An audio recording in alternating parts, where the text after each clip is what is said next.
warahmatullahi wabarakatuh. Perkenalkan, kami dari kelompok 3. Di sini kami ingin menjelaskan mengenai membiasakan adab membaca Al-Quran dan berdoa. Tapi sebelum itu jangan lupa untuk like, comment, and subscribe. Oke, langsung saja pada pembahasan materi. Yang pertama yaitu pengertian membaca Al-Quran. Membaca berasal dari kata bahasa Arab qiraah. Ia merupakan bentuk masdar dari kata qaraah. Kata Al-Quran juga merupakan bentuk masdar kedua dari qiraah yang berarti memadukan atau mengumpulkan. Menurut sebagian ulama, Al-Quran merupakan kumpulan dari kitab suci terdahulu dan merupakan muara ilmu dari segala ilmu pengetahuan. Sementara menurut Kamus Besar Bahasa Indonesia, membaca merupakan melihat dan memahami isi dari apa yang tertulis, baik secara melisankannya atau hanya di dalam hati. Dengan demikian, membaca bukan sekedar menyuarakan, tetapi di dalamnya merupakan tadabbur, yang berarti mengkaji atau memahami. Dan Al-Quran secara terminologi berarti kalam Allah yang diberikan kepada Nabi Muhammad SAW melalui perantara malaikat Jibril dan dilakukan secara berangsur-angsur serta membacanya akan bernilai ibadah. Perintah membaca Al-Quran. Allah memerintahkan dan menurunkan Al-Quran agar dibaca oleh manusia dan bisa tadabbur kepadanya. Sehingga Allah berfirman, A'udzubillahi minasyaitonirrajim. Bismillahirrahmanirrahim. Iqra bismi rabbikal ladzi khalaq. Yang artinya, bacalah dengan menyebut nama Tuhanmu yang menciptakan. Quran Surat Al-Alaq ayat 1. Yang ketiga, adab membaca Al-Quran. Tentunya kita sebagai umat muslim harus mengetahui adab-adab membaca Al-Quran agar bacaan yang kita baca itu khusyuk dan juga berkualitas. Nah, yang pertama, adab membaca Al-Quran adalah orang yang membacanya. Orang yang membacanya tentunya harus berwudu terlebih dahulu dan juga duduk dengan sopan dan tenang serta menghadapkan kepala ke menghadap Al-Quran. Yang kedua, ukuran bacaannya. Nah, ukuran bacanya ini kita bisa memperhatikan dari sedikit banyaknya kita membaca Al-Quran. Itu balik lagi kepada masing-masing kita individu. Nah, sahabat Nabi Utsman bin Affan, Zaid bin Sabit, Ibnu Mas'ud dan Ubay bin Ka'ab ini mereka adalah menghatamkan Al-Quran dalam 1 minggu sekali. Sedangkan Sufyan Ats-Tsauri membaca Al-Quran tidak kurang dari 100 ayat dalam sehari. Nah, yang ketiga adalah murotal.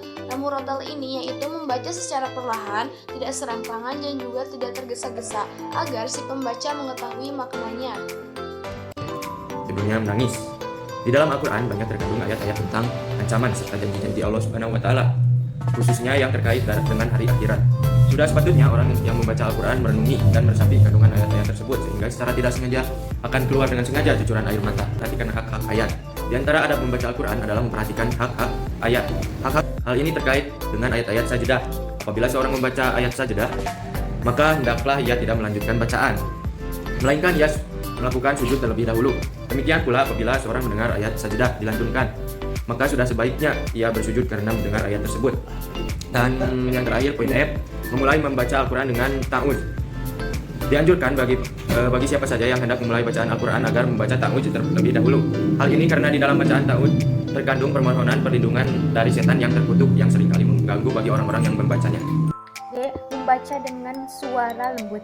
Membaca dengan suara lembut dengan tidak keras atau nyaring sangat dianjurkan khususnya bagi orang yang mengkhawatirkan timbulnya sifat ria. Sementara apabila tidak khawatir terjadi ria dan tidak mengganggu bagi orang yang salat atau dalam rangka syiar agama. B. Adab berdoa. 1. Pengertian. Doa berarti permohonan harapan memuji kepada Allah Subhanahu wa Ta'ala. Doa dilakukan oleh manusia karena manusia meyakini ada kekuatan besar yang memberikan andil dalam kehidupan, yaitu Allah Subhanahu wa Ta'ala. Sedangkan menurut Ibnu Al-Qayyim, doa berarti merupakan sebab yang paling kuat untuk menolak sesuatu yang tidak diinginkan dan merupakan sebab sesuatu yang dapat diinginkan. Dalam hal ini Allah Subhanahu wa Ta'ala berfirman dalam Quran surat Al-Baqarah ayat 186. Bismillahirrahmanirrahim. Wa idza sa'alaka ibadi anni fa anni qarib ujibu da'watad da'i wa idza da'ani falyastahjibu li wal yu'minu billa'allahum yarshudun. Shadaqallahul adzim.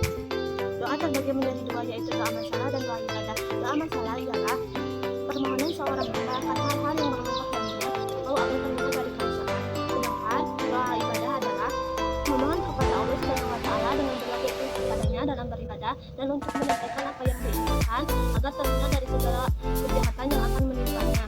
Tentang adab berdoa. Menurut Imam Al-Ghazali menyatakan ada 10 hal adab berdoa. Yang pertama, berdoa di waktu khusus. Maksud dari waktu-waktu khusus di sini adalah seperti hari Arafah yang jatuh pada tanggal 9 Zulhijjah, 1 bulan Ramadan penuh, hari Jumat, dan waktu sahur atau di sepertiga akhir malam. Yang kedua, berdoa pada kondisi tertentu. Kondisi yang dimaksud seperti berdoa saat turun hujan, akan melaksanakan sholat 5 waktu, jeda di antara azan dan iqomah, dan saat bersujud. Sebenarnya waktu-waktu yang memudahkan terkabulnya doa kembali pada kondisi yang ada. Misalnya ketika waktu sepertiga malam, di mana waktu itu adalah waktu yang sunyi yang tepat untuk berdoa sehingga kita bisa menjadi lebih khusyuk saat berdoa. Menghadap kiblat. Dalam berdoa hendaklah seseorang menghadap kiblat karena ini adalah arah yang dituju oleh orang yang hendak beribadah kepada Allah Subhanahu wa taala. Selain itu, hendaklah doa dilakukan dengan mengangkat kedua tangan dengan merenggangkan keduanya sejajar dengan bahu sehingga warna putih yang ada pada kedua ketiaknya terlihat. Melihirkan suara di antara suara pelan sekali dan keras. Melihirkan suara artinya dalam berdoa tidak dilakukan dengan berdiam atau berdoa di dalam hati. Tidak juga dilakukan dengan suara keras ataupun berteriak-teriak. Dilakukanlah doa dengan suara yang sedang, apalagi bila doa dengan berjamaah. Kemudian poin E, tidak berdoa dengan kalimat yang dibuat-buat. Dalam berdoa, sebaiknya dilakukan dengan doa-doa yang matsur atau doa-doa yang terdapat di dalam Al-Quran atau yang berasal dari Rasulullah SAW. Hal ini dilakukan karena terkadang seseorang dalam berdoa memohon sesuatu, meminta sesuatu yang sesungguhnya tidak mengandung maslahah bagi dirinya. Kemudian selanjutnya poin F, tunduk dan khusyuk. Posisi seseorang yang berdoa di hadapan Allah Subhanahu wa taala seperti posisi seseorang atasan dan bawahan.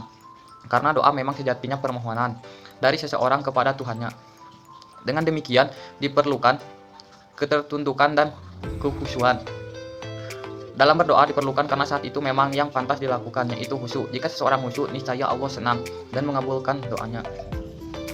Hal ini dilakukan karena terkadang seseorang dalam berdoa memohon sesuatu, meminta sesuatu yang sesungguhnya tidak mengandung maslahah bagi dirinya. Kemudian selanjutnya poin F, tunduk dan khusyuk. Posisi seseorang yang berdoa di hadapan Allah Subhanahu wa taala seperti posisi seseorang atasan dan bawahan. Karena doa memang sejatinya permohonan dari seseorang kepada Tuhannya.